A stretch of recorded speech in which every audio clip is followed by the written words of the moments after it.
It's Beer to be Reviews, and I have a special guest, Tim, Paul and Acorn. Hello. Obviously, the very stereotypical where you're from, where you're based. Paul and Acorn, we're a microbrewery down in Gosport, Hampshire. So for those of you who don't know where that is, it's Portsmouth basically. We're just on the other side of a 2-minute ferry to Portsmouth Harbour. We've been a brewery for about 6 years, but there's been a brewery on site where we are for about 20. So it's a very historic sort of part of the South Coast brew scene. What we drinking, folks? I'm a bit double parked, if I'm honest. What we're drinking is 15.3% German chocolate cake imperial stout called Simple Tricks and Nonsense. It was the collab we did with Emperor's Brewing Co, who I'm sure you're all familiar with, but if you're not, they're definitely the best imperial stout producer in the UK. So we just hit this with cacao, coconut, pecan, all sorts. No actual nuts, but and just tried to make it as big and boozy as we could. So cheers. What do you think? Actually, incredibly smooth for 15.3.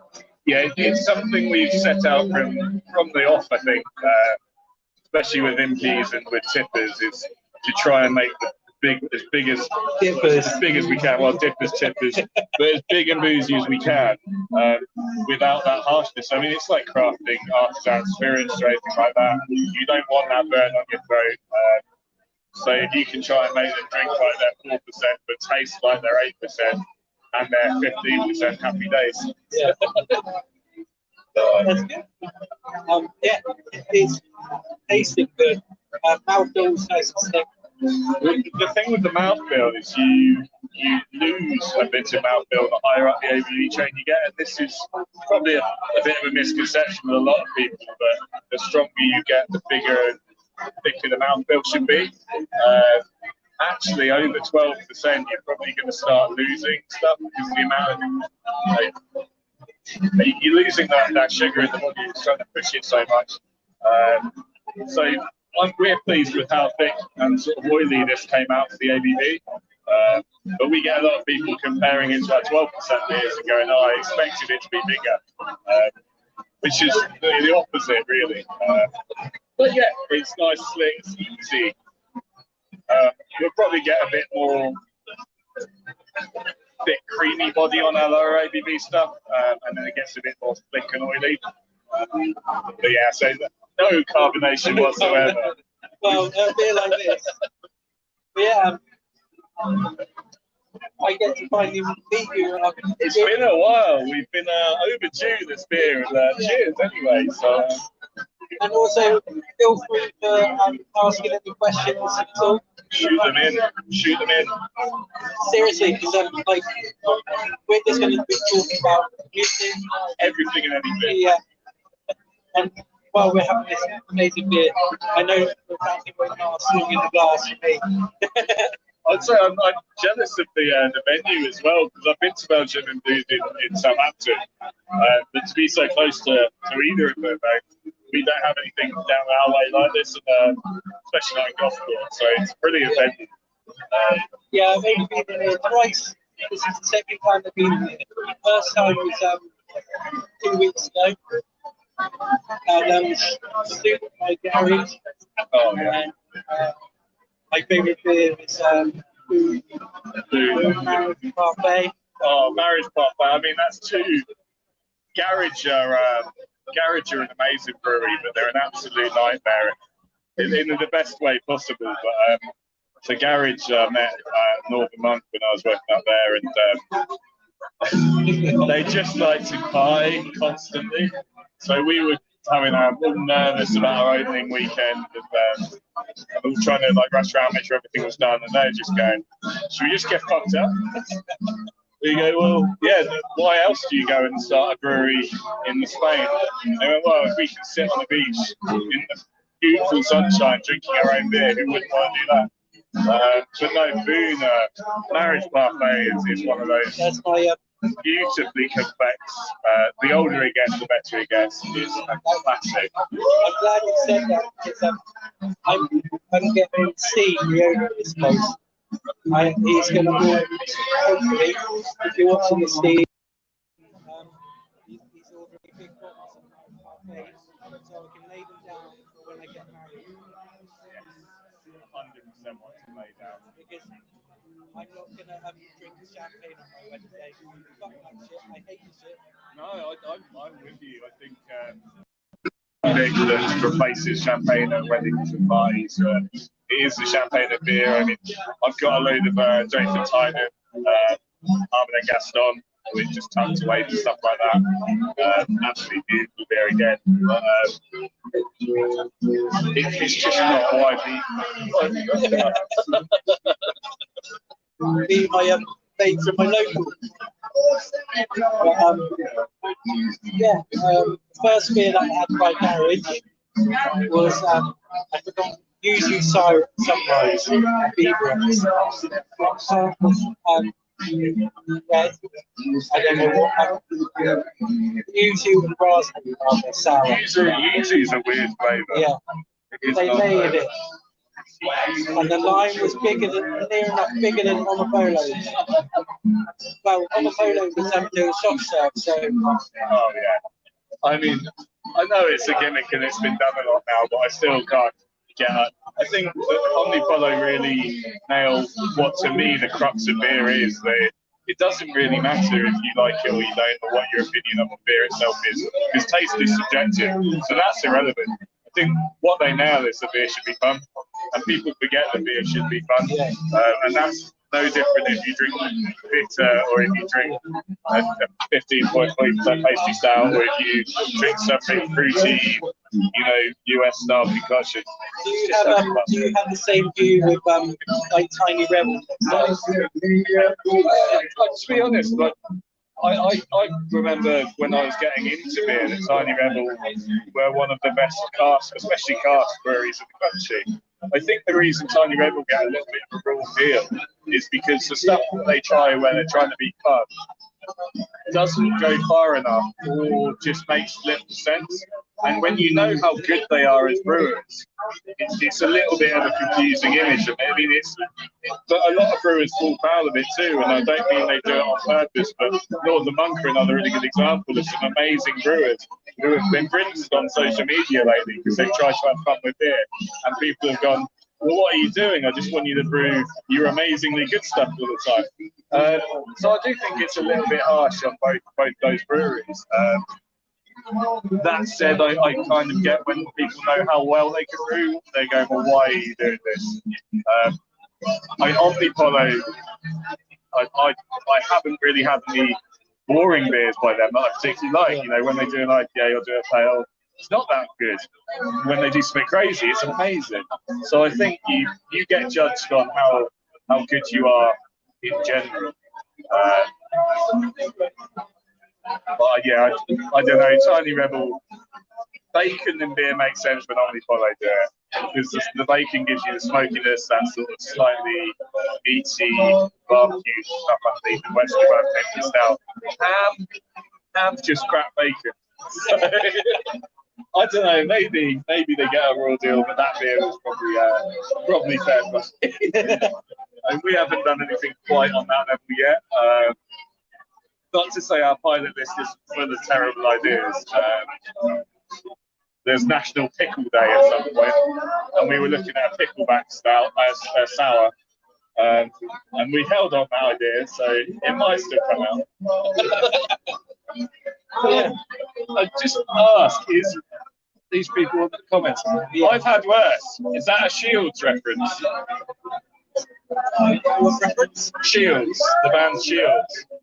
Well, that's like dealt with words, actually. No, maybe not. Probably. He's a bit of a metalhead. Yeah, I was going to say, they're an awesome band that I sorely missed.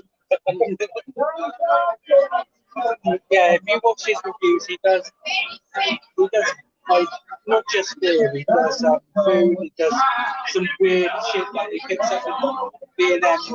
I think that's something that's quite important to Paul and Acorn as a brewery, is that beer is very intertwined into other parts of food, music, and it all sort of goes together as one experience. So we do a core range of beer that you got the fruit fillers or whatever, but a lot of beers will include stuff like this, stuff we put in 750ml bottles.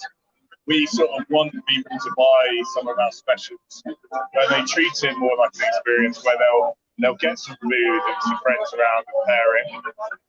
They won't just sit there sinking it on their own. And yeah, fine, we all do that. But if you're going to crack a 750ml sharing bottle and make an occasion of it, I think it feels so much more special with pairing it with food. It's a memory that you hold on to more than just sinking a load of beers. So it's been quite a key thing of our development, is to try and make beers that can go with something warm. What would you pair this with? Oh no, this we just chug it. I thought it was going to. Yes, I knew there was going to be a Tim chug. I had to stay one in. No, I mean, it's again, I think the whole thing of pairing is so overthought. Like, oh, what should you pair this with? What do you like? I'd pair this with a fudge cake. Right, but then that's the thing. I get that. I wouldn't, because I would say I've got some fruit or something to cut through it, some acidity. But this is the whole thing where people go and not to take anything away from the hard work that sommeliers do. And I know I've got a lot of mates who are sommeliers, and I think fair play to them. They train their palates to recognise a lot that I might not recognise. But I do think the whole idea of I've gone and done this course, so now I know exactly what to taste in beer. Brewing's enjoyment of beer, because if taste is subjective, you can't tell me, or I can't tell you what you're enjoying is wrong. So I think beer pairings get a bit too bastardised, maybe, where people overthink it. If this can only go with this, well, no, I'll have an empty stout with most things. You get a beer snob now and then, and they would say you shouldn't be drinking that with that, or oh yeah, and it's in the wrong glass, or never drink light to dark, which again I think there's nothing better sometimes than finishing an Infi or something like that, and then having a real juicy New England straight after it, because it breaks your palate up. Whereas people go, oh no, you won't appreciate it. Don't tell me what to appreciate. Yeah. After that first sip, it's gone anyway. Let's have a look. Fruitcakes. High strength lager. See, there you go. Who's ever done that and gone, I'll put that on the pairing menu? But maybe they should. Like, no, I mean, I suppose it depends on the high strength lager. I mean, a Rancher Boom 12. Maybe. The 20 version, he likes it. We've been trying to get hold of some for ages, so if anyone knows where to get some. I had a spare can, but I donated it. Yeah, no, that's a great example though. Like, why would you think those flavours will go together? There's nothing in like a beer manual or beer food pairing manual that will tell you it would work. Yeah. But if it works, it works. The thing is with like wine and stuff, they kind of like say it goes with fish, it goes with like rich food. It's subjective again. Like, well, that's it. I think the other thing with craft beer, especially, is craft beer is about big bold flavours. So you almost usurp that whole thing about delicate food, these kind of delicate beers with overpower and things like that. Well, I would call an lambic delicate, but a lot of people who don't drink lambic would take one sip and go, "Oh, that's so sour, that's so in your face." So again, the subjectivity of it it makes it so amusing when people try and tell you how to drink things. OJ20. Interesting. That's how people describe Tiny Rebel. Interesting. I found it like fucking hate stripper. I can drink it. Yeah, no, I think it's become a little bit of a whale for us just because we can't find it anymore. I'm not really expecting a lot out of it. Say, have a couple of samples. Well, no, I don't think we can get away with that anymore. Nor can I anymore. They see my reviews and they're like, no, not going to send any more. No, well, yeah, we shot ourselves in the foot for getting free samples from rinsing influencers, but it's well deserved. Yeah, you had a kind of dumped and dived with someone. Sorry? You dumped and dived with someone. We're not going to mention who. No. But he does like a good old tiny rebel. Well, we've never had a run-in with he should not be named. Yes, he is definitely like Voldemort. But we're not going to give him any airtime. I promised Scott I would never do that. Well, no, I'm surprised I never met Scott Wonder. Actually, no, we've met Scott Wonder a load of times, and so this is where the whole influencer thing falls on its ass in a way, because Scott and Wonder do things how you should. Yeah. You know, they don't expect anything off anyone for free. They want to support the breweries that they want to try just as much as, you know, they're doing it out of a pure love of beer. They speak honestly and openly, which is what any brewer wants. The feedback to be open and honest. But they don't send a message going, "Oh, I really like your brand. I'd love to work with you. Can we have 5 free cases so I can put a video to my 10 followers?" Like, they just go, "We're doing this out of what we love, and we'll come and buy some beer off you. And do you mind if we do a video?" And you're like, "Of course not. It'd be awesome." So I mean, yeah, we mock influencers, but I wouldn't call them influencers because I think that's a dirty word. Those two are just beer lovers. Goes for yourself as well. Like, people like to review beer because beer is an amazingly interesting, but amazingly boring topic for anyone who doesn't like beer. But we could talk about it for hours. I'm sure a lot of viewers here could talk about it for hours. So that's what it's about. I love that beer. Actually, I didn't like beer. Poddington's beer and Johnson's. I mixed that with Johnson's. Was it crop juice? Crunk juice? Tropical juice. Oh, God. Crunk juice, I haven't had that fucking beverage. I was going to say, don't mix anything with crunk juice. It already kills you. Yeah. And then we haven't created a beer like crunk juice yet, which wasn't a beer, granted, but I don't know how you get the petrol taste into beer. Diacetyl.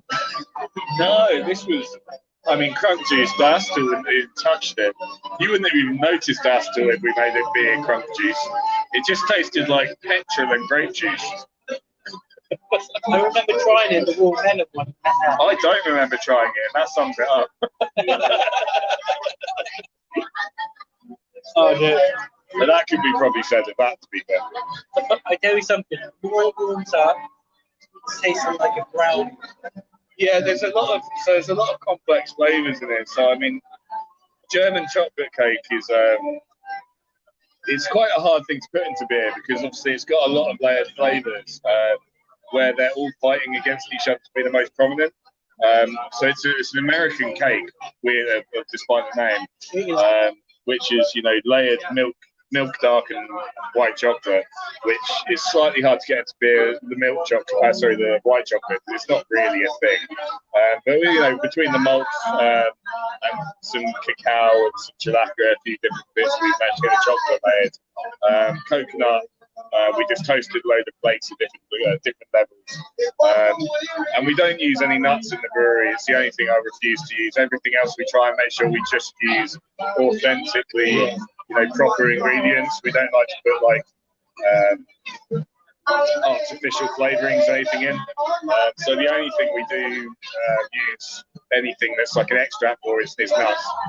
So a little bit of pecan, which you get more on the nose than you do on the taste. But yeah, I think it's the malt bill. I mean, Damien from Emperor is really. We had quite a good idea of how we wanted this beer to taste, but we didn't really have the expertise of how to how to boost the ABV. So we're good at getting beers to 12, 13% at a push. But Damien gave us that little extra kick. So now we're quite confident that next time we go for a really big one, we can probably break the 20 barrier. But oh yes. But in the meantime, we've got some little bit more of this to come. Another bubble? Make sure you call me a beer number tonight. You make a lager beer. Oh shit. Well, pina colada, right? I've probably got a problem with it, only because I'm infamously known to have a problem with Sabro. I don't actually have a problem with Sabro as a hop. I think it's a great hop. I think the problem I've got with Sabro is how it's used. And when Sabro first came out, there was that whole summer of pina colada IPA from every single brewery that touched Sabro. It was the only thing they could think of. I avoided it. I hate everywhere. I hate coconut. Well, that's the reason why. Coconut and pineapple are an obvious choice to go together, so I get it. But everyone did it all summer, and it was the only thing you could get anywhere. You go to any bar, and everything was pina colada by the IPA. So I got really sick of it. But, I've got nothing against it. It's just been overdone to Radler, on the other hand. I suppose if you want a shandy, it's a nice fancy shandy.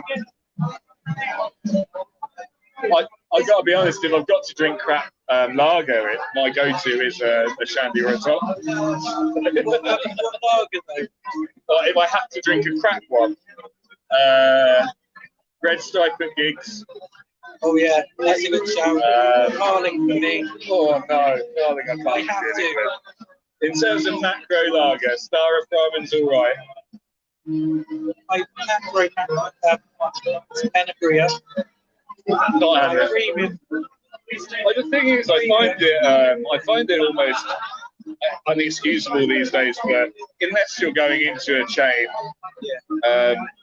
most bars now will have some sort of craft option, or at least a faux craft option they're pretending. But when it gets to that point where it's like Carling or Carlsberg, or I drink Sauvignon Blanc. You're going to shoot me. But why? I love Foster's. Foster's top. Yes. That's Foster's. Talking of Foster's, actually, do you remember Foster's Gold? No, I don't want to. I do, because I love that. Was that the little bottles? Yeah, you get they used to be clear bottles. They used to be so much better than normal Foster's. Yeah, I guessed it right. It was going to be a Polish one. Because they love. Not sure how much more is going to do this. I don't know. I mean, it's hard to do a beer without. People seem to have this perception, especially when we do a big fruity beer for it. So we've got, we'll pay you an exposure out at the moment, and it's actually probably easier to brew a low fruited beer than it is to brew a high one. And people go, I don't know if this is still beer, and you go, well, actually, the amount of effort going into the brew process is probably doubled on it. Because if you brew a low ABV vanilla ice or something and just condition on a little bit of fruit, it's a reasonably simple process. But we have to, if we want to do a 7% heavily fruited rosé or something like that, we brew a beer to 12%, which isn't very tasty. It's not a very nice beer anyway, because you're trying to get this base to then back sweeten it with the fruit. Then we have to stop the fermentation because there's been a few can bombs on the market. So it's the first thing we were. Not the first time that's happened, though. Staggering good. Well, the thing is with Staggering Boys, I mean, they treated it like they've gone away and learned from it, and they were not the first and probably won't be the last. But it's been quite important for us to make sure from the off that there wasn't any chance of it. And there's a lot of different views on how to do it. So, what we do, which is to use a fermentation stopper, which we also, again, have to try and balance it with the flavours, is frowned upon by other people because it's, there's people that don't believe you should be putting it into beer anyway. People, if you had it in a wine, people would absolutely use it. you know, it's quite an expensive process to do other things. We definitely don't want to have your beer pasteurised. So it is a tricky balancing act.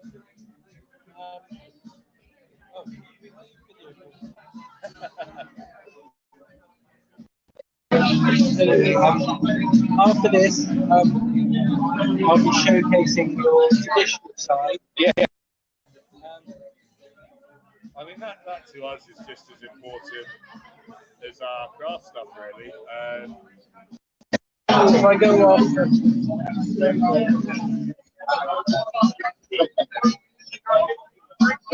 technical here.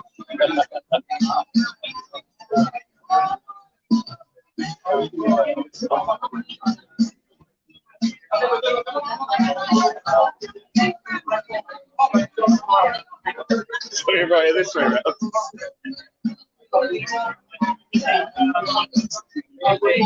Yeah,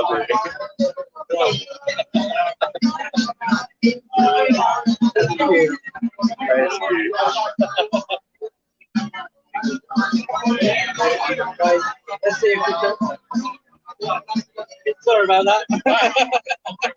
Technical issues. Tell me some more. Saying goodnight to my mother. That's all.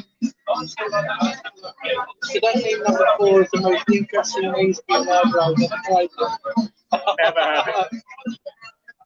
It sounds better than Carling and Carlsberg. No, it's not. No, it's not. Sorry, I'm sorry, Dave, for saying this, but I tried it for all 3 bottles from my local. Tetley's though, Tetley's, that's a proper brewery, that. Nice. Proper traditional. No, our traditional side is just as important, really. I mean, it's our bread and butter, and it is our heritage, which makes it massively important. I think it's one of them where you can't be cool and be craft, I don't think, if you do trad beer. And it's just starting to change where you see Cloudwater and, you know, even some US breweries like other half attempting trad styles. But I've said this on other podcasts before. My problem is with it for me is us as a brew team and as beer lovers, we love craft beer, we love pushing the boundaries. But at the same time, it doesn't mean we don't love a best bitter or a golden ale or a trad IPA. But everyone that's trying them at the moment who is a craft brewery still seems to have this idea in their head they need to change it to be a little bit crafty to make it, you know, desirable. So you're seeing like a lot of best bitters on the market now, or they call them best bitters and they're just pale ales. Yeah. But I would love to see, you know, some of the best breweries in this country, you know, the Cloudwaters, Northern Months, like that. Best bitter. Well, I had it, and it was a pale ale in my eyes, and I guess it's maybe that confusion up north that Timmy Taylor's is actually a pale ale, but people call it a bitter. I don't know, but I'd want to see them do a proper best bitter, not one to like pander to a craft market, but I'd love to see Cloudwater do a real proper brown, you know. This is golden, I think. We've got Wholeheartedly, yeah. So it's yeah. So it's that was one of the first beers in the country to use Cascade hops. Weirdly, speaking out Cloudwater, it was with a conversation from James Campbell, who was at Cloudwater at the time, with our old head brewer Ed, and then Ed ended up being one of the first brewers to use Cascade. This 20 odd years ago plus, and yeah, it's still single hop Cascade. Just no messing around, just light, biscuity, fruity. You know, sometimes beer doesn't have to be complicated. And also, for the footnote here, I used to drink a lot of your car stuff. Yeah. Before I got into your car, because I used to stock up Saxon Bar. Well, you had all the pump tips. Yeah, I got the old school coffee Royale. I like how I say it, Royale. It's one of them, Pompey Royal. That sounds being Pompey. So, do you want to chat to them about Pompey Royale? Royale, yeah. Talk about the traditional side while I get the Yeah, Pompey Royal. It's a recipe that's been we don't own this. We don't feel like we own this beer. We feel like we're custodians looking after this beer. This is a 90-plus-year-old recipe that's been handed down from Brickwood to Gales, Villas, Oakley before us, Wadsworth. There's a whole host of breweries that this has been slowly trickled down to locally. So it's part of our core range, and it's important that we haven't. Important to us, we haven't changed the recipe from that 90-year-old recipe. It's such a heritage beer. It's such an important local beer that it would be arrogant of us to mess with it, really.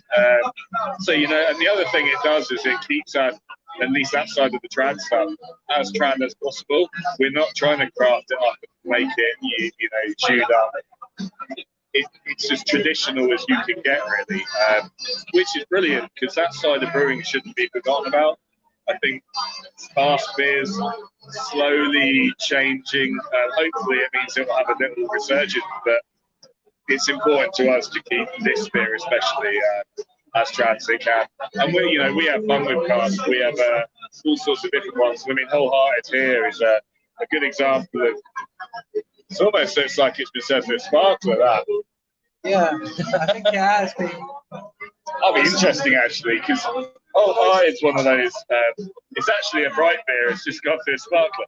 But it's one of them where we've gone. This beer could be served either way. Could be the end of it, though. He did say it was close to the end, to be fair. I think there's a bit of chill haze and a bit of haze there. But either way. But yeah, very trad golden ale. Usually brighter than that. Lots of lemon, lots of grapefruit. Yeah, we get biscuit, a bit of biscuit, floral, citrusiness. Yeah. But just Cascade doing what it does. That tastes better. Sorry, Lee. I think maybe it has gone through well. Well, this is it with this beer. Is we've always seen it a bit like one that could work either up north or down south. We've always seen this beer as one that could work up north or down south. It could work through a sparkler or not. Which again is one of those debates we find so funny. I don't know. Honestly, I'm gonna be quite frank. I'm not in the know with like past beer. Yeah. As much as I know about. Yeah. I haven't had that experience with it. Yeah. It's always gravity pull. Yeah. I mean. We gravity pour at our tap room, and to be honest, the one thing I would wish when we can change to a bigger site or grow a bit, I want to get handfuls in because I do think people say there's nothing better than a beer straight off of the cask, but actually if it's looked after properly, putting it through a beer line gives it so much more life in that beer. By cask, it gives it that creaminess. Yeah, you get all sorts of. It just gives it more life, but I mean, it's. I know you're going to be triggered when I say this. Weatherspoons do not know how to call cask. It is flat shit. But just like all of Weatherspoons. I nearly went in there for a final ruddles. He doesn't really hate himself this much. He's just pretending. I'm not that emo. No, the north-south sparkler divide is. I don't know if you're not that familiar with cask. It's probably not something that really gets talked about a lot. But it's every pub up north, everywhere's got to have a sparkler. Every pub down south doesn't have a sparkler, and you go, it's just dumb because it should be on a beer. Every pub should own a sparkler if they've got a handful, and only use it on some of the beers. Because an imperial stout through a sparkler is next level. You want that creaminess, but I don't want my best bitter to be creamy like a Tetley's or a John Smith's. I want a properly poured. And there's a generic view from up north that people down south can't pour pints, and they're flat because it hasn't got a sparkler on it. No, London can't pour pints. London's not the south. The south is full of a lot of amazing you know, publicans who have done it for years and pour a better pint than I've had up north without a sparkler. It's such a beer-to-beer basis, but you know, London gives us a terrible reputation out there.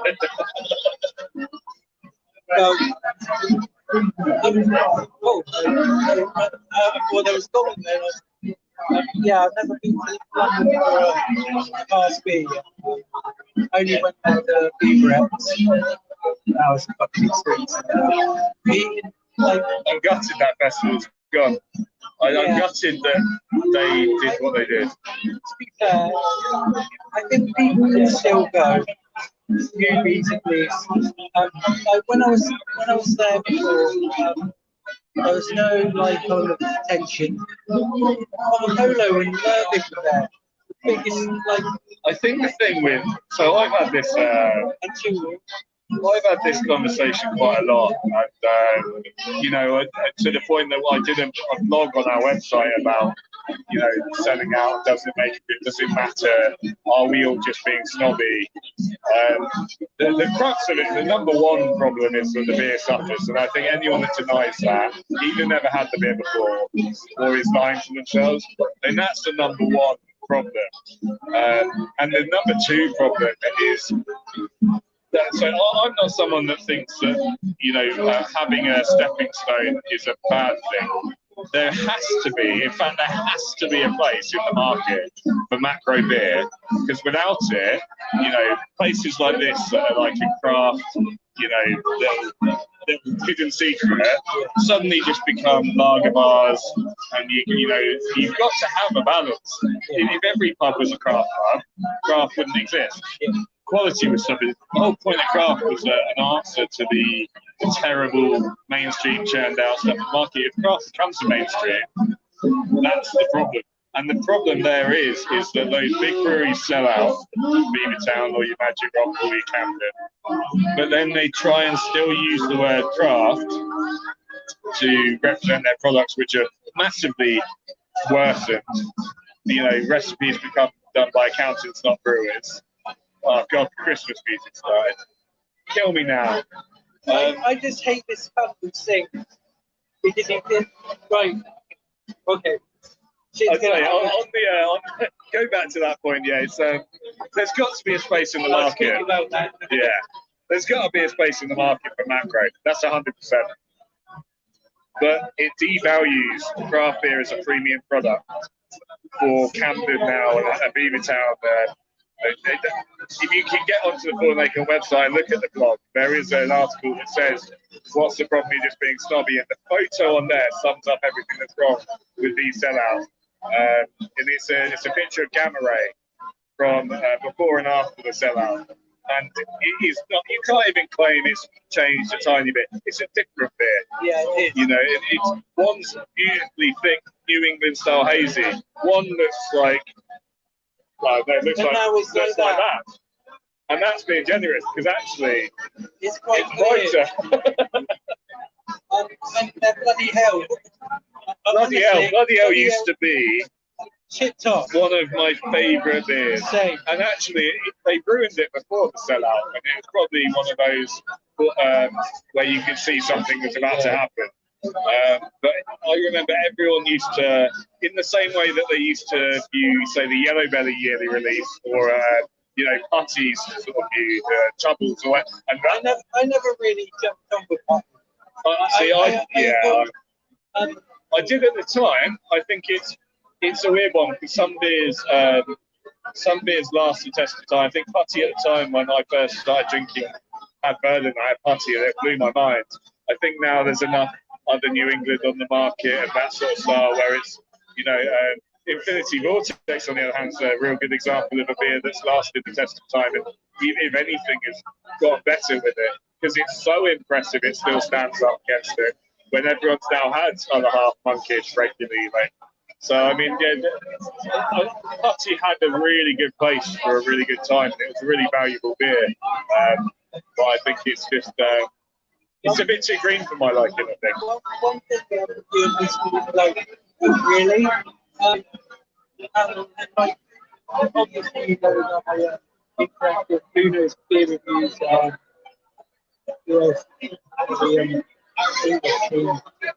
Obviously,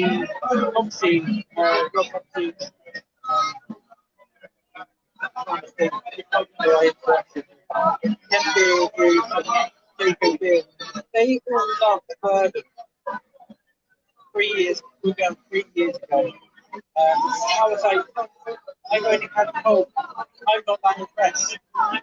I never really liked Burden. And then, and with like the hyper Burden and them two. And I think it's last year, January. When did we go in lockdown? January. I kind of thought, fuck it, I'm going to spend some decent money on some Daya beers. And I loved them. I loved Daya, and then I tried Burden. Every beer that I tried Burden was. I think the problem, garlic and onions. I think the problem, I mean, that's a real widely sort of said thing about Burden, and I think it's probably a little harsh on them, if I'm honest. But I think the problem Burden have is, unlike Daya, who I've seen branch out to a few, I know their generic bread and butter is still pale hoppy. And I know Burden have put out water and a couple of other things, but because Burden's so prominently a New England IPA brewery, it means that they're not being judged on the individual beers. Every Burden IPA you try is being judged against another IPA of that style or another Burden one. I think they've got a hot profile that people don't like those more savoury notes for some of their beers, but then people forget when they release something. Like the other problem they have, I think, is a lot of their beers almost feel like core beers because they're so always available. So Fruit Car Slight Expedition is one of the best New England IPAs I've ever had, and I will stand by that now. But you almost forget it exists because it's pretty much always available. Then you try to judge all their other beers that come out against that. But how do you beat your best IPA? Well, a lot of other breweries have that luxury of going, okay, we brought out a really good IPA, but now we're going to do a sour, and now we're going to do a stout, and now we're going to do a best bitter. And by the time that you've had all that, you'll have forgotten what our last IPA is, and you'll just judge it on the next IPA. Burden bring out an IPA, and it's instantly judged on the last IPA. So they've sort of got a problem for themselves within that. But if we lived in Cornwall, we'd probably do exactly the same thing. But we went down and did a collab with Driftwood Spas, and the water they have down there is just the softest stuff in the world. If you were going to use that for anything, it would be in New England. So. What's it? Good Espresso Joe. Good. The new high brewery is called that. Espresso Jones.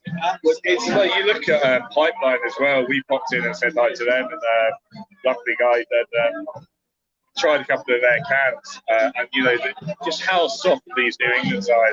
It's stuff that we strive to do with our New Englands up here, but our water's like massively chalky. So it's great for big empty stouts, but the amount of water treatment we have to do to try and make it just the same as the water they've naturally got on tap down in Cornwall. We're already fighting a losing battle. So, they've got. I get why they do it, especially then. I get why they do New England to the team, because why wouldn't you? They've got the best natural ingredients for it right there on their doorstep. It's amazing. Let's talk about the little elephant that's screeching through. Right, we're flipping it a little bit with music now. Yeah. I hate Justin Hopkins. I know him more than Vince Gill, and that's saying something. Because I hate John Drivers. I don't hate Justin Hawkins, but I just don't give him enough time of day. You know why though? No. He's bad. He's proper like shit on Lemmy. Right, yeah. No one shits on Lemmy, by the way. Funny story is, Lemmy heard about it through Dave Grohl, legend, He said there was a award ceremony, and Takeover was like, "Right, lads, come down and let's see what he's and we got a kiss." And he was like, "Oh mate, you'd be talking shit about me, haven't you?" Shit face, and I was like, "No." And Lemmy didn't see it. Yeah, but I think you'd probably tonight to Lemmy as well. No mess with Lemmy. Yeah. No, my problem isn't necessarily with the darkness. My problem's with Christmas music before Christmas. I've just about got to the point I'm going to stop complaining about it because at least it's December now. But this illegal occupation of November needs to end. It's infuriating. My missus watching, she knows how much of a bridge the last 3 weeks. The thing is, I love Christmas. And I got a kid as well. So I hate people ruining the magic of Christmas by having 4 months of it. Because it's not magical when it's 4 months of the same. It's magical for a day, you know, and I don't mind like a couple of week build up to it. But if you're shoving Christmas at me in September, what's the point? I just won't enjoy it.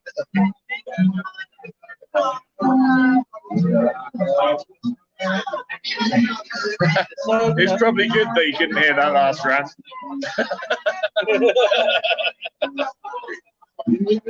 No, it is quite loud here at Belgium and Blues. Oh, there you go, here's a little amplifier.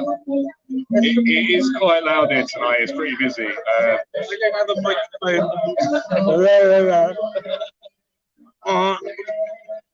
Yeah, the last rant, depends which one. Yeah, glad you're tuning in, Will. That's my neighbour. Yeah, it's like a beardie. You speak up. So this is my beard. I didn't do my Lemmy that much. I think you haven't noticed by now. But yeah, we were speaking before we got live. You have a lot of songs, your beer names. Yeah, I need to speak a bit higher, but I can't do it. No, music. I think it's one of those things where music's always been quite intertwined with beer. You look back 50 years and beer names have had, you know, music influences. Beer's been dedicated to music or bands or lyrics. So, you know, we do a lot of that, because, you know, it's fucking easy. You know, I need a beer name. Just what lyrics do I love? But I know, you know, and you get some quite, you know, those sort of slightly crafty, pretentious names out of some amazing lyrics. But no, we a lot of it's just tributes to bands we love, but especially the emo, high density hot charge emo band names. It's almost started off this little fluke of a series where we did. My best mate John, who I do a beer tasting like company with, we did Christian Made Beer Co. Him and Mike B had a mutual love of Alexis on Fire, and I think drunkenly both went, "Oh, Hoppiness by the Kilowatt." And then our mate Mark over in Germany, who's home for, just basically went, "No way! I made a beer called that a few years ago, and it was absolutely awful. You need to do one that does the song name justice and the pun justice." And then, yeah, we just sort of went from there with it and did Thank You for the Venom, like a Grover.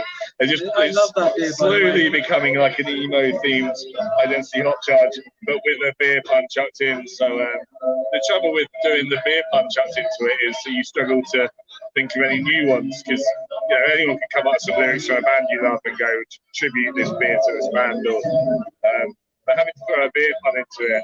I was saying to you earlier, like discovering the waterfront, but walk is work. So that's sort of maybe on the cards. But they're harder to think of.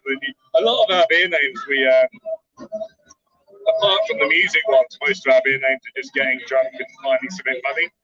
I think that's how 99% of brewers will tell you they come up with names as well. So yeah, some of them we've got some on the pilot list that will never leave the pilot list. There's some that I think even with the best will in the world, you just go, no one's getting that but us. Also, a side note, how did you survive the lockdown? Sorry? How did you survive the lockdown? And were you... Lockdown was a weird one for us, actually, because obviously a very worrying time for every brewery and pubs out there who, pubs didn't have any certainty, we didn't have any certainty. And luckily, we've got an incredibly supportive local clientele. They bought beer for home. We were doing improvised with takeaway jugs and things like that. What it did do is it allowed us to probably do a change of the brewery that would have taken maybe 2-3 years otherwise. And we managed to do it in the sort of 6 months of lockdown because we started doing more small pack. Before lockdown, we weren't really doing any beer in can. We were brewing a lot of craft styles that were going out to pubs and that. Wasn't available for home, so it started off. Just before lockdown, we got a growler machine, did a few small batch brews on that, and then from there we started sending stuff in the can. We did a full brand refresh, so all the branding changed. We started really hammering the 750ml small batch releases because when everyone was in lockdown, everyone had all the money and nothing to do. So you go, well, yeah, you want to drink 13% beer all day. It was actually one of those weird blessings in disguise for us where we got to experiment, we got to push the ABVs. We didn't have to worry about brewing all of the big batch pub stuff. We didn't have to do a whole lot in the way of trad beers, 4% trad beers, because you do one batch of it and it lasts all this time. Whereas what we managed to do was just mostly brew in peace. I only just noticed that. Also, can you speak about that? Or? We can do, yeah. I mean, it's not a finished article yet, but we're working on a. We were talking about lockdown. That was one of the good things to come out of lockdown, as we managed to finalise our core range as such with a 4.5% IPA called Lockdown, which seemed appropriate at the time. We hadn't had a hazy, IPA in the core range, which seemed like a no-brainer for us at the time. But we've sort of got to that point now where coming away from, and touch wood, because I say coming away from COVID, but then coming back in a moment. Yeah. We're hashtag fuck COVID. Yeah. We got to the point where we're going, well, people don't want to be reminded of lockdown anymore.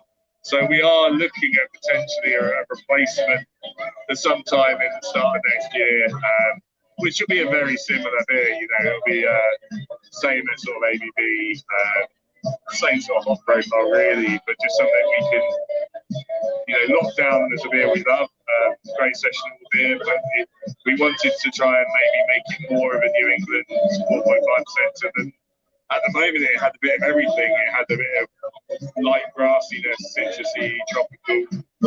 Then the grassiness and the tropical maybe don't match quite how we wanted to. So, and the other thing that annoyed us about it was it didn't translate to cask.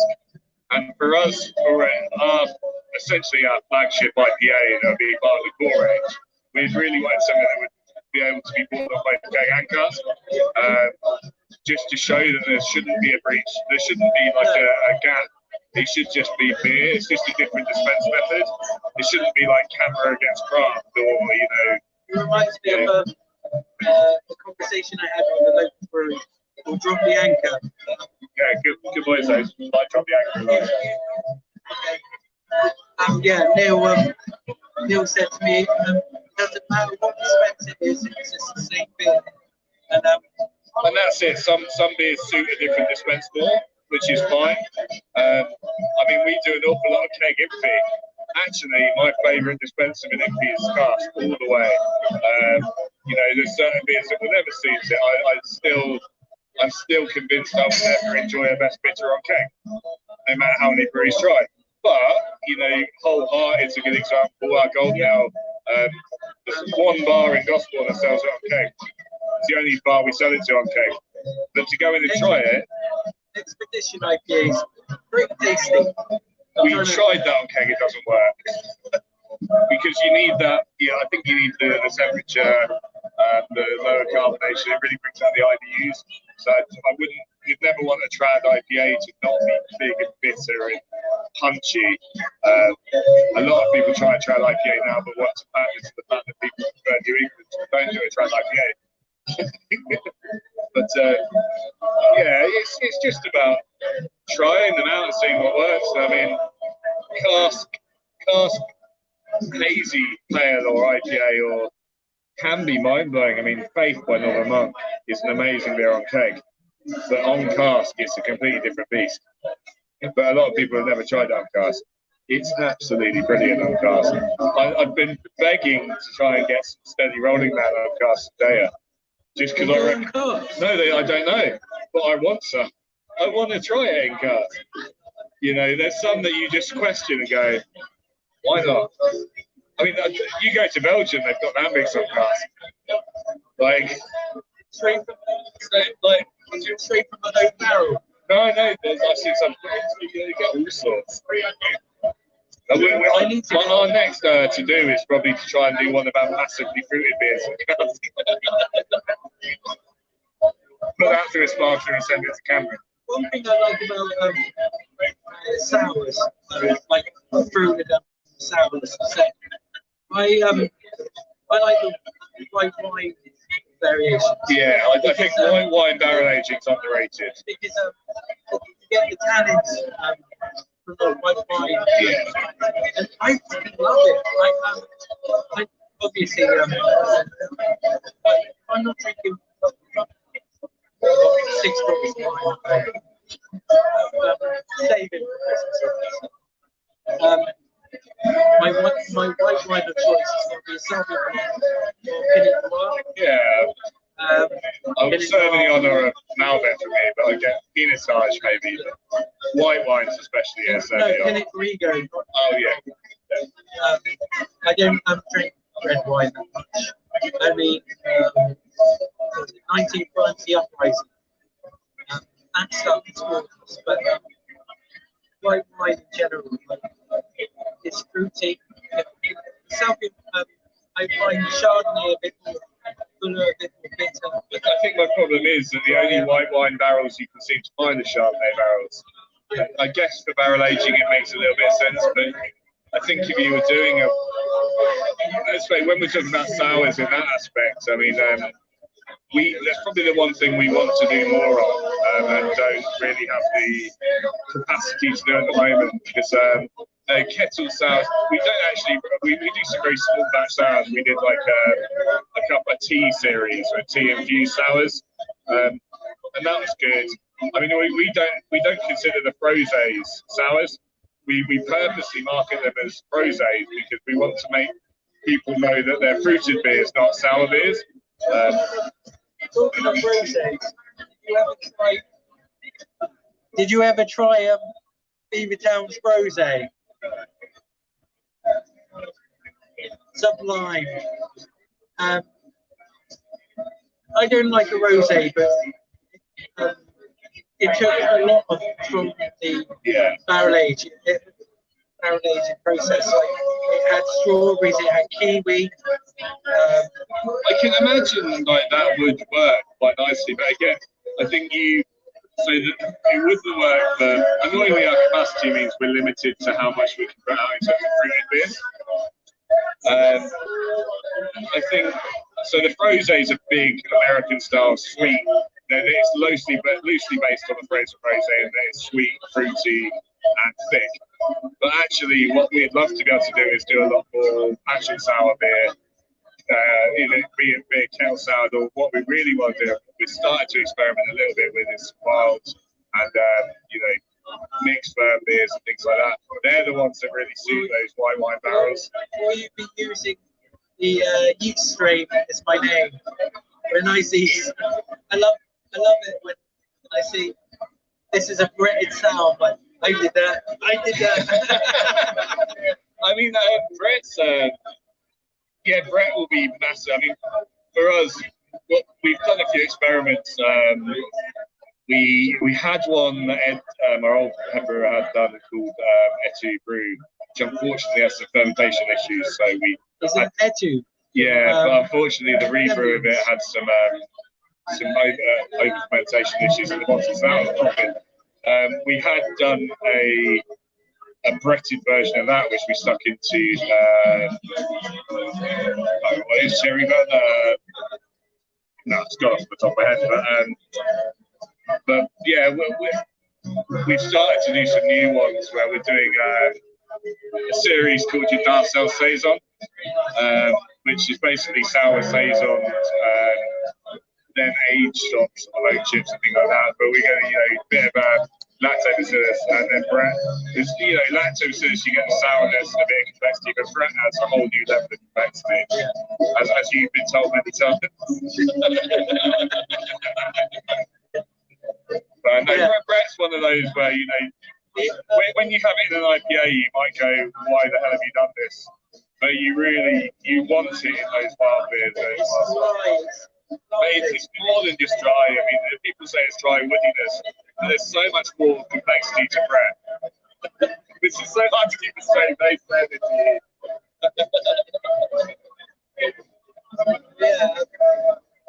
Yeah, I'm going to see for Brett.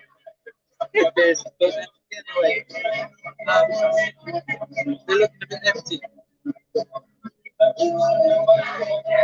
Not like which way to go that way.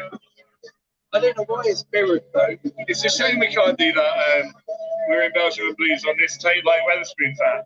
We send beers to this table with Belgium and Blues. Phone Belgium and Blues. Yeah, ask for a week. Right, dear. You take my card and you go up there. That's all right. I'll get these. I'll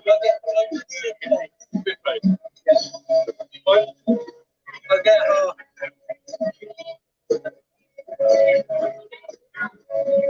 Anyway, guys. Yeah. Hope you're enjoying the show. Check this.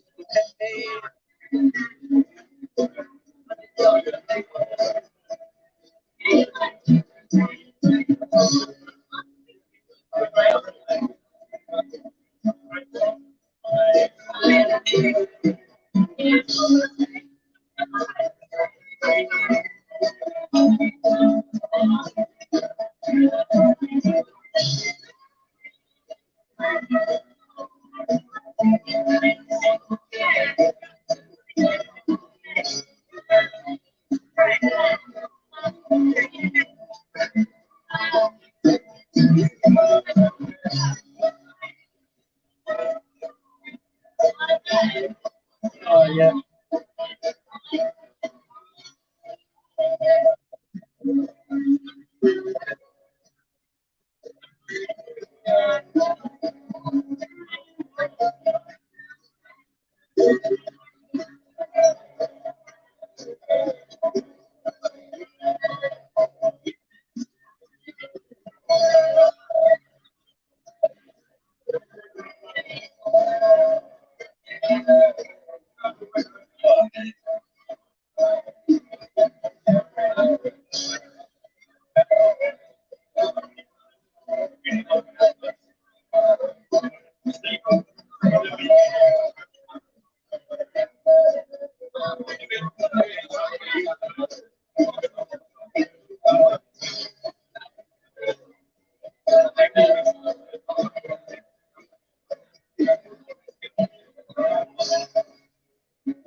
Pleased to meet you.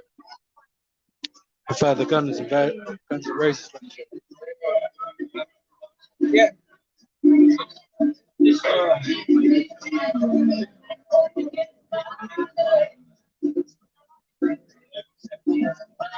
Oh, we've left it for ages. Right. Oh, you're not in the screen. It's alright, love. There we are. You want to guess? Actually, I'm still going the wrong way. I was leaning in and I'm good. I couldn't work out the mirroring earlier. I tried fiddling with it earlier. I've just been leaning more. Let's move it a bit. Right. It's like blind date. So, what are you drinking, sir? I'm on the We'll Pay You With Exposure, which is our second big fuck you to all the influencer arseholes out there. I knew it was the title of that, by the name. Yeah. Big fruity bastard. Nice 6%. What are you drinking? I am drinking Sithed Faced. You what? Sithed Faced. I looked at my YouTube and 2 months ago I posted the recipe prevention the imperial version of this. Live, amazing. This is just the core version essentially, which gets a bit of a beer in evolution in a way, because it's very easy drinking. Sorry? Yeah, well that's it. It's coffee, chocolate, but there's a fruitiness behind it. Yeah, I didn't want to say all that forward. Yeah, it's one of them. It's a beer in a bit of evolution where we're not quite sure where we want it to exactly which flavours we want to be the most prominent. Without making it too over complex either, because it is a core beer. You know, we're having a few discussions about maybe it's 5.8%. Would it benefit from being 5.4 or something like that? Just so it's more, you know, people are more likely to go on face Guinness with it. Maybe 5.8 is a touch. But it's one of those. It gets us talking a lot. That on cast. Yeah, well, we prefer on cast. But then I think most stouts are better on cast. Yeah. I think it tastes like Sam Smith's pickle stout. We're now the Wankerona. Stop trying. But yeah. Seriously, that's smooth and more enjoyable. There's a funny sound pickle stout. Well, I think that's the other thing with this, and this is a beer that sums up our range of beers completely, because people look at it, especially in being on keg quite frequently, 5.8 Italian or stout, I think, oh, it's one of their kind of craft stout. This is probably one of the most traditional beers we do. It's a real traditional oatmeal stout. It's not trying to be crafty. It's not got any adjuncts in it. It's just a lot of grains. You know, that's it's so smooth. Like there is a little bit of sweetness under the tongue, but.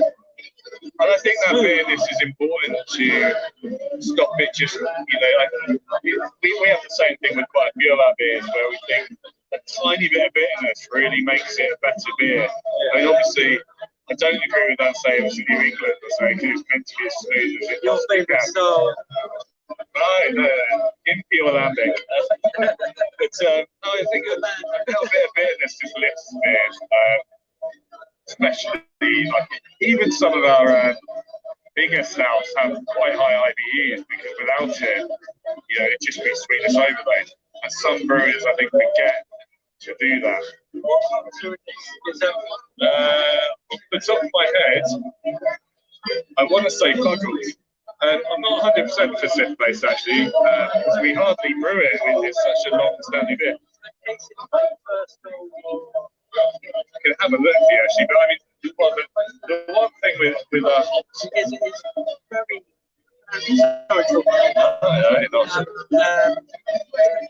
It's very traditional. It just sends me back to when I was 20, drinking drinks, original stout. Yeah. In a rugby that's field. what we sort of went, well, we can go and brew something like that, no problem.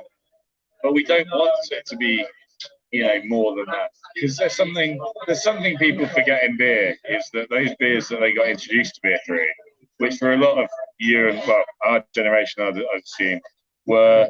How old are you again? 32. Oh, you're 2 years older. Oh, no, a year older. Yeah, there we go. So that's sort of generation. I speak for myself, but I'd assume it was probably the same as you, that you got into craft beer and all of this pretentious nonsense I got into through craft beer. real ale. Yeah, I saw Punk on the and then it led to that. Yeah, I know everyone says Punk IPA story, but mine's a bit different. I think anyway, in my mind, Punk IPA. I only saw it because my guitarist, my band said, "Oh look, there's Punk IPA. Your punk band, get some." I got some 4 bottles just to try it. We absolutely fucking hated it. Oh no, I'm very much the same. I can tell how much they brew in Punk IPA now, but that doesn't mean I actually enjoyed it to start with. Because I used to think it was too bitter. It was just this big bitter bastard that had no place being that bitter. It wasn't really a West Coast either. It was like what you'd probably call a Cali IPA now. Sits in the middle, but way too bitter. But at least then it had some balls to it. Yeah, like now it had balls. It had haze. I never poured it in a glass, by the way. But when I tripped on myself. But no, my crossover beer was, I drank handful stuff like Old Speckled End and stuff for quite a while. And Summer Lightning just around the corner again, local trad breweries.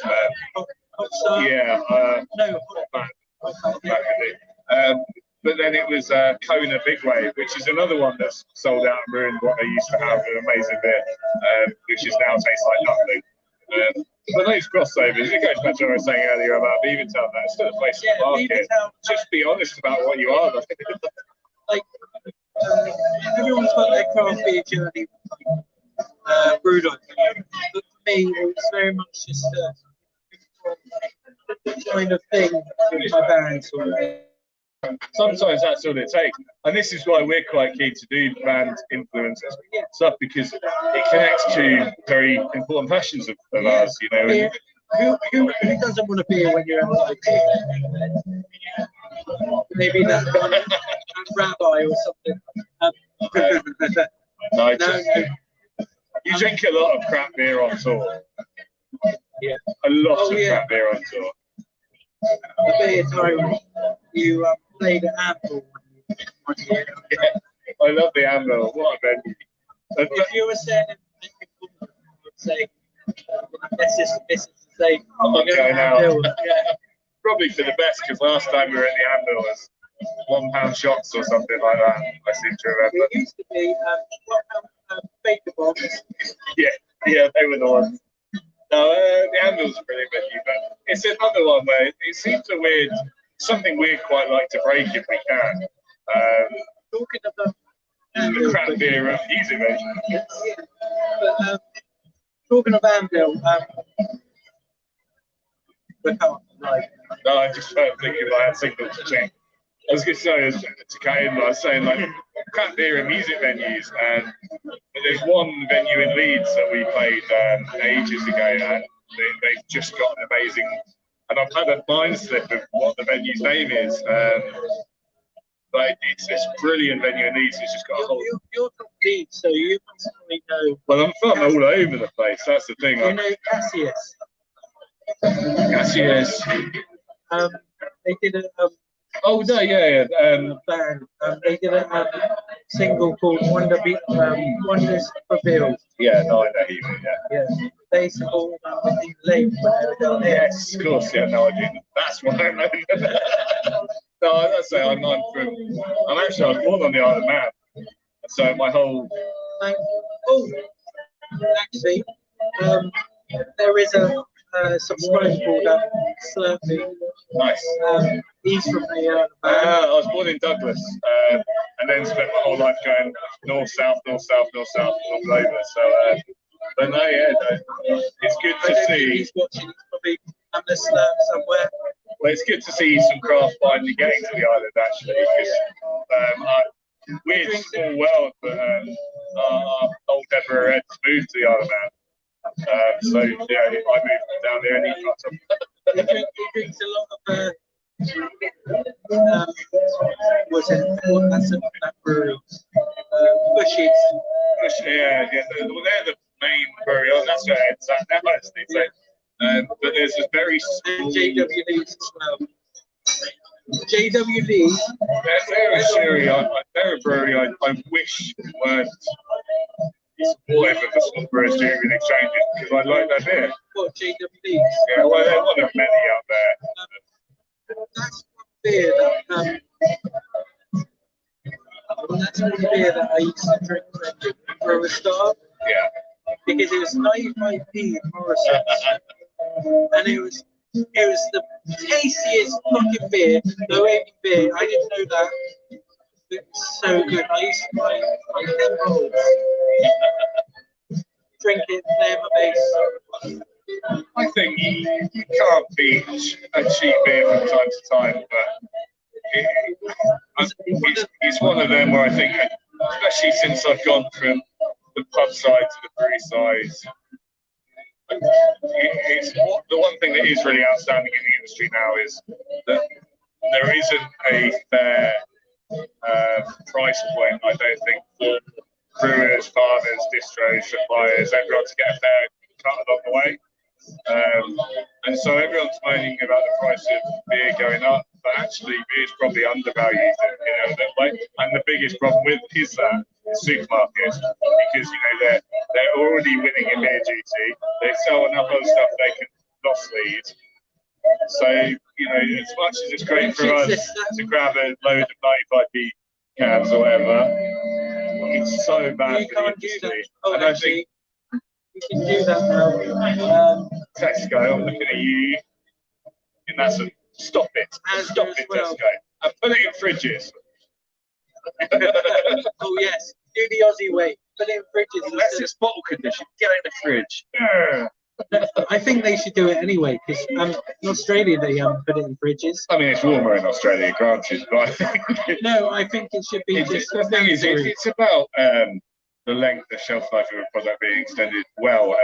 It's why Cloudwater got so much stick for their decision, because they spent years telling everyone that there needs to be not just kept cold, but cold chained all the way there. So, you see why people got angry about it, because they bought into that. It's not buying into a bit of a gimmick that Cloudwater created. There is a message behind that. You shouldn't have to keep stuff cold to stop it from exploding, by all means. Brewers have a responsibility to make things shelf stable, but shops should be treating it like you wouldn't leave meat on the shelf. You wouldn't leave. They do it to wine. Something degrades. If you look at the wine, but a lot of wines, it's like macro beer. Macro beer can be stored on the shelf because it's pasteurised. So you're talking about your Fosters and your Carlings can be stored on the shelf. It won't change. It's not going to get any better or worse. Well, the chemicals need to. But this is it. The beers that need to be stored in a fridge are stored on the shelf and they degrade really quickly because they're not being treated right. The beers that don't need to be stored on the shelf are kept in the fridge, are kept in a fridge because people then want to grab, alcoholics want to grab a quick can of Carling to neck down the bar. Oh, it's got to be cold for them. I mean, supermarkets just encouraging alcoholism in terms of people drinking cheap stuff instantly, as opposed to taking a cold tipper. You know, that you want the hops to survive. You want them to keep going. Well, store it cold, then we'll buy it. We'll take it home, put it in our fridge. All that putting carling in a fridge in a supermarket does is encourage what I used to do at 18, and I'm sure everyone else does. What's the cheapest piss I can go down the park and get this with? The cheapest beer that we've seen in Aston was Ringwood's Razor Back. I'm going to have a wee, and I'm going to talk about how much I love that brewery growing up. Local. Talk about your local scene as well.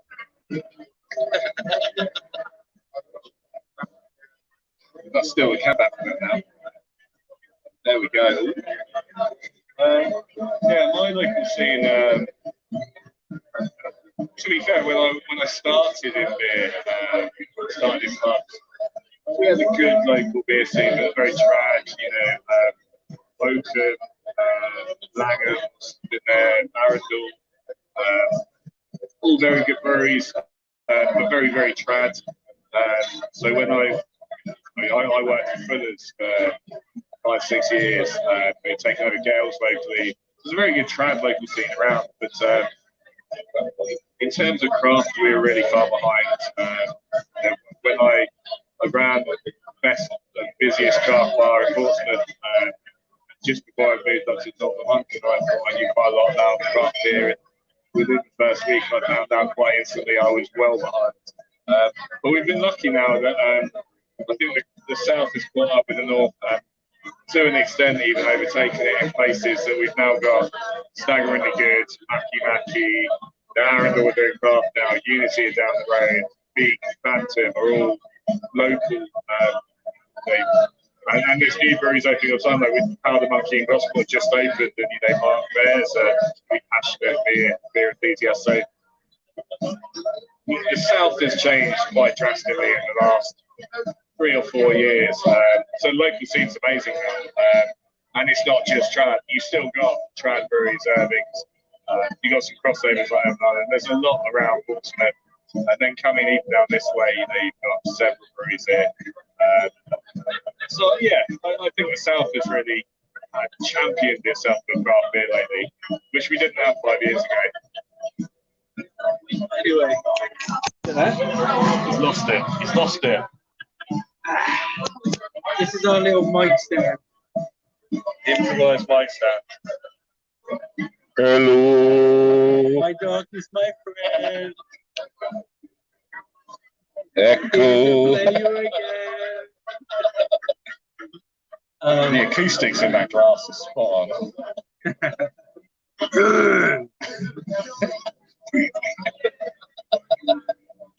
No, I'm going to do that.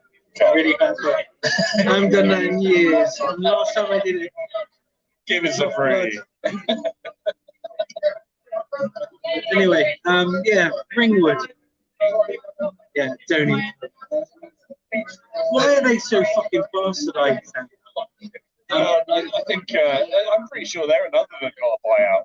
Yeah, they were bastards. Yeah. 09. I mean, everyone's seen it across the board, and it, you know, people thought it was bad when Gales sold to Fuller's. But at least Fuller's was still an independent family brewer. And still and, you know, churning out decent people then went, oh, it's gone downhill. But then you compare that to now Fuller's brewery's owned by Asahi, and how piss water that's become. Unfortunately, the price of selling out to someone big is that accountants get involved in your recipes. Well, you wouldn't have a Michelin star chef, then an accountant tell them you just charge more for your beer, wouldn't your meal, wouldn't you? So I think this is what people forget about. Yeah, that what there should be is there should be a cut-off low price point for beer where you don't pay less than, I don't think a £1, £2 pint should be acceptable. And yeah, I'm not saying every pint should be £5, £10. You should have a £3.50, £4 pint. But there shouldn't be a top gap for it. I mean, I'm speaking to someone that spent £100 on a bottle of Angry Chair before per bottle. What's that? American Imperial Stout brewery, probably the best stout brewery in the world. I spent 100 quid in a bottle of that, and people go, "You're crazy." But it's one of the best beers. In fact, that one in particular is the best beer I've ever drunk. And I'll never have that experience again. And then you see people go to Tiger or some nightclub like that and spend 300 quid on a bottle of crap champagne. Beer needs a bit more respect in the way people view their pricing of it. Because alkies abuse it, don't they? I would rather, people wouldn't have a problem with buyouts if someone like Heineken took over Beavertown, invested a load of money in them. And then when actually, because we've given you a load of money, you can now use more money for ingredients, which is what the logical thing would be for a buyout if people go, "Oh, here's a load of investment money, spend it on bigger and better and bolder ingredients." That's what should happen. It's never the reality. What the reality is, an accountant gets involved and goes, "Well, we're wasting money here. Why is this like this? So we'll just churn it out and people buy anything." It treats beer drinkers like idiots. The trouble is, it's not the beer drinkers that care they're idiots. It's people that don't know any better, and it's not their fault. Because all the beer drinkers that do care go, "Well, I'm not buying that. Well, it's crap." Ringwood, if you want to know my gateway to real ale, Doombar, and then obviously Ringwood. Doombar's a great example. Doombar, when it was shut, it was never the most exciting fight in the world. It was never setting the world right. It was never breaking boundaries. But you turn around and went, "I want a nice bitter." When I had it back in 2017, it was nice, but this is where I knew that my taste was a bit different. When I tasted it, I could get this apple core, finished apple core. It had all sorts going about it. And, it wasn't anything special, but you went, "That's really solid." It's a real solid pint that it's the reason it got so popular so quick. The reason that these independent breweries get a beer that suddenly becomes nationwide favourite isn't fluke. It's not marketing. It's because the beer's great. And then the second there's Gamma Ray is another good. We're talking about punk and Sierra Nevada and stuff like that. Gamma Ray was probably most people's gateway craft beer when they went, "Wow, this is really good beer." And how drastically that's changed is it should be illegal. It should be made illegal to lie to people that much and say this is this. Because if you changed a Big Mac and took out a patty and that's a real basic example, but take one ingredient out. You just said, take the Big Mac sauce out, put ketchup on and say it's a Big Mac. It's not a Big Mac. So how the breweries can get away with it is a little bit beyond me, really. So marketing something as the same as something it's not anymore. I mean, it's like taking it's like car manufacturers get bought out all the time. But Ferrari's still a Ferrari, and Aston's still an Aston. It's not a Ford with a body kit. There should be more, maybe laws. I don't know, maybe marketing laws or something to stop it. But it won't happen.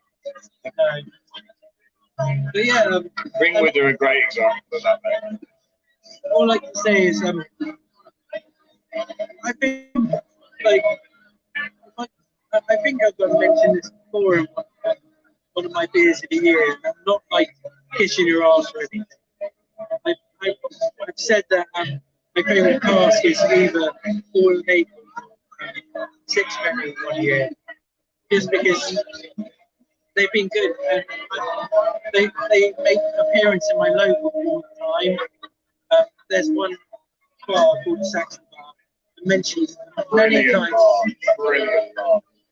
I mentioned it many times with streams. Their cask is fucking amazing.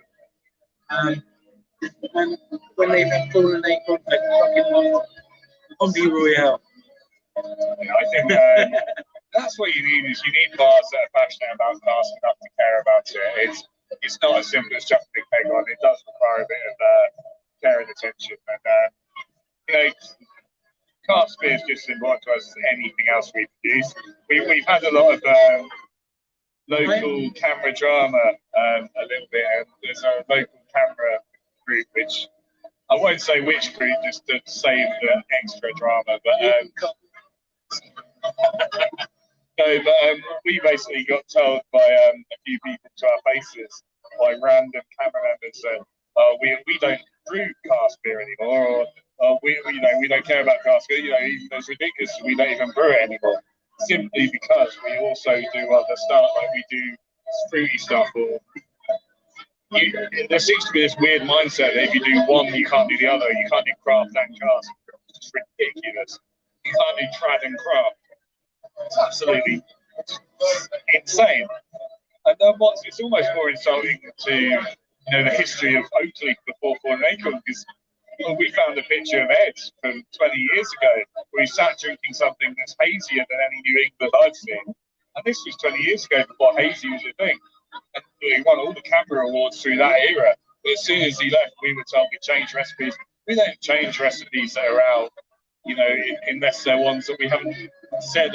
We won't change Wholehearted, change Expedition Coffee. I'm very I would like to have a view on is Badger Brewery.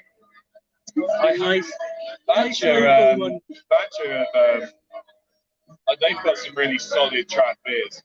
In fact, they invited us down pre-COVID times, but down to they messaged me on my Instagram saying, "Do you mind if you review some of the beers?" I was like, happy to. Yeah, Badger are one of those, and there's a few. There aren't that many surviving, and I think there are a lot of really good breweries out there doing really good trad styles, and they're those sort of family name Badger, St. Austell, Timmy Taylor's. Fuller's before the buyout was the obvious choice, but I mean now they're a shadow of their former self. But they're those family-run independent breweries that still matter an awful lot of beer. The only thing that I will criticise them for is that they've got an old school mindset on how the market works. So their mindset is that small micro breweries and craft breweries are treading on their toes in the market. But actually, craft breweries and like Badger couldn't be further apart. They're producing completely different products for a completely different market. So what you find is that Badger or those sort of Timmy Taylor, St. Austell, they all try and close down that access to the small brewers duty relief changes. They all voted in favour of the changes that were essentially going to damage small breweries from being able to grow or make a profit, in favour of them getting a tiny bit of help that they don't need and don't require.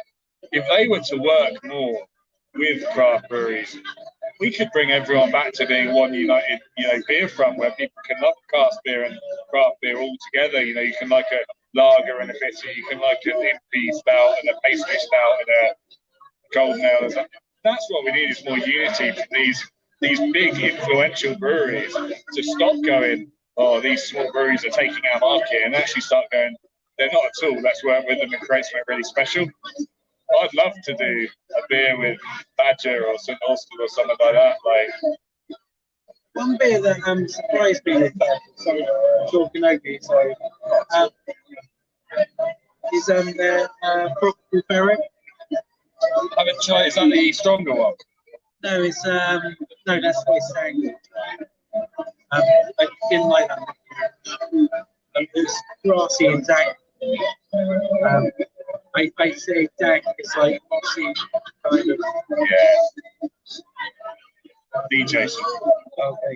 We'll come off when we come out. Oh, freezing.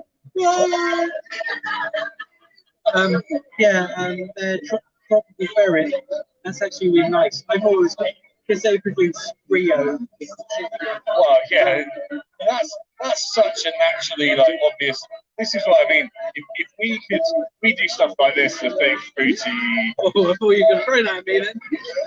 The night is young. No, if we turn out to Belgium and went, do you want to do a rosé Rio? I mean, who wouldn't want that? It is weird they produce Rio. I still think it is funny that they produce it. But I mean, yeah, I thought it was going to be because throttle ferret. I thought they were going to get Thirsty ferret. thirsty ferret and just brown tropical. Rio in it. So I went in there and I went, fucking hell, this is a nice beer. It was room temperature, nice kind of sunny day. Well, they've obviously got a big chain. Can't remember the name behind them, but it's still independently run, and you can tell that they care enough about what they're doing still. They've got a real passionate brew team. We met some of actually after we did this little event up in their little reception area, just slinging some cans and bottles. And after it, some of their brewers bought some for like their brewers do like a weekly or a monthly like get together and taste a load of a different brewery's beer, and that's when you can tell a brewer and a brew team still care, is when they're still interested in what else is going on. It's not a production line for them, and you know a lot of them are like you go up and see Molson Coors, and you know it made me laugh with that new beer program that's on where they come from Camden, being in their tiny little Camden, like cool brewery in Camden, going to this massive production unit, Molson Coors run production unit, Hertfordshire, and people just assume that's how all beer is now. You don't know, it's like to afford that multi-billion-pound like brew kit, we can't do that. So it's when you still see like those sort of larger breweries like Badger caring still, that really matters. Do you remember Oz Clark and was it James May and Oz Clark Drink Britain? I didn't see it. I did see a lot of James May when I worked for Fuller's, because obviously he endorsed London Pride. What's that series? It's on YouTube. And Oz Clark obviously takes him around England, where he starts with the beer, humble beer, and he really does make James May taste beer. Yeah. He doesn't just sit there. Well, that's important. James May so with his little arrogance goes, well, it tastes like beer at the start, and then he starts to get to know it, and then obviously it's not just beer, they go on to wine. Well, they go on to cider, then wine, whiskey. It really did open my eyes actually a little bit of beer, I think. And this is it. I think beer in the mainstream a lot of the time, including the new beer brew masters on Amazon, but you know, annoyingly, it's all funded by people who want to obviously advertise themselves. So, you know, actually, Beer Masters is quite a good show to get. I'm guessing beer drinkers or non-beer drinkers interested in beer. It's probably more something like that. But when they open with things like, oh, next up is one of the most exciting new breweries in the UK, and then say Camden, you sort of go, come on. They go to Emperors, where they're brewing out a tiny kit, producing 5 out of 5 beers. They're completely disappointed with what you were saying earlier. Because you were saying about the multi-million thing. Yeah. James May being a little arrogant, Oz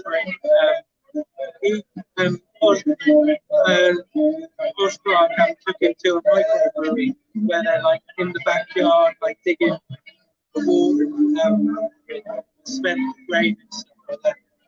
And then they go to Yuki Brown Brewery, and James May goes, "This is how you brew." Presses a button. But you gotta watch it. It's fucking hilarious. I mean, the thing is, automated systems aren't necessarily a bad thing. You ask any brewer if they never want to dig out again, and they will jump at you. Like, they'll be like, "Yes, give it to it." I never want to touch a spade in my life. Like, if it can wash itself, great. But I think there's a point where you lose that intimacy of what you're doing. Yeah, what you're making. I'm going to quote my mate JD.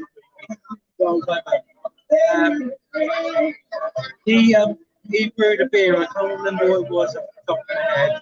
I know it's a pale ale, but he went to the where he was serving, having a pint. He said, "It's amazing that I helped make this beer, and it's been on the bar and you don't know how rewarding it is. Oh no, that's it. Like whatever you come out of something and you know you put that time and effort into it, I think it's a lot different than pressing a button. And it's, I mean, I won't quote the brewery who was quoting, but Damien from Emperor said he did a collab where, you know, part of the joy of collabs is whiskey and wort at like 9 in the morning having a brewer's breakfast. And it was one of them where you go, like, people stay in there with the high beers and like, oh, no glass in it. So you couldn't take a bottle of whiskey and just sip a bit of wort with it. It's, yeah, I get the health and safety procedures you need, that's really important. Come on, we can get something a bit of wort out, put some whiskey into it. Part of the joy of brewing is the fun of it. That's one thing I would like to do. And as you know, that I've been wanting to get hands on deck with like, I don't think I've Exclusive. I've said to Ian, I'd love to go to the brewery, shovel some more, shovel some. You can dig out for us any time. They will 100% jump on that. Because honestly, I would love to. One thing I would love to. I know the process of it. I'd love to be hands on it, see it. Things like when we. It's something actually I will praise. We were talking about Brewhouse and Kitchen earlier, and they are very much a stepping stone business. We have the MC Brewer. Yeah, they're not a business that I respect in terms of the business side. They bullshit a lot about beer to make their marketing seem like it works for them. But one thing they do really well is for the brew side, is train people very well in the systems and the process of brewing and they avoid cleanliness and all of that. The other thing they do quite well is to get people into beer is they do the brewery experience days where you'll go and spend the day from start to finish with a brewer with some beers and that. And you know, for a microbrewery like us, so it's very hard to get. We'll do like brewery tours and tastings, but actually getting people involved in the process, it's hard to get insurance for that at this level at all to make it affordable. So they do really well at getting people involved in that. But to be honest, the thing I would recommend more than anything is just start home brewing. Even if it's a bucket, you don't need a grain father yet. Get a bucket. If you like it, then invest more. Talking of home brewing, I bought myself summer fruits juice. It's fermenting in the bottle, so I just left it.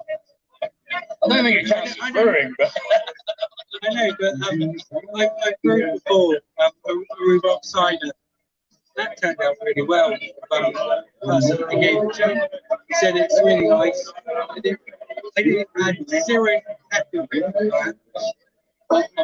Who can I kick off about this Christmas? So I would fucking put some pebbles. Yeah, I think I'm the first seal. I've broken the seal as well, to be honest. You want me to get you another one? Yeah. I've broken the seal too. Should we sign off to this for the moment? So I've definitely broken the seal. Yeah. It's not a very good way to leave this, is it? You need a more impressive sign off than I need this. And you need this. Yeah. But it's been great talking to you guys. Nice, thanks for having me on. I mean, these are the podcasts that are great where you can just chat with a beer. I hate the 4 scripted ones. If any of you are ever down this, ferry, it's a lot more fun coming back on the ferry drunk. More fun than just going to a bus. What you do, especially if you come down on Friday, Saturday, there's a late night ferry that goes till 4 in the morning. It's just a little fishing boat. Tim, and the yeast man. They'll definitely be at the brewery next time we do it. Cheers.